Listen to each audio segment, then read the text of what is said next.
بهار آمد. بهاری پرسخاوت زندگانی و طبیعت را روح و روانی نو عطا می نماید. بابای دهقان به اطراف نگریسته امید می بندد به فیض و برکت دسترخوان، رزق و روزی فرزندان. شکر می گوید با تحمل، اندیشه و اخلاص، نیتی پاک و آرزوها.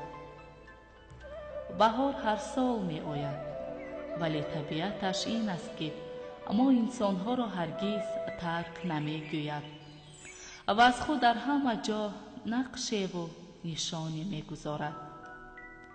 در پیراهن اطلس گلدختران، طاقه زردوزی و تور حریر نوعروسان، درز و سوزنی های چیوران، نقش و نگار سحرانگیز صورتگران به جلوه می آید.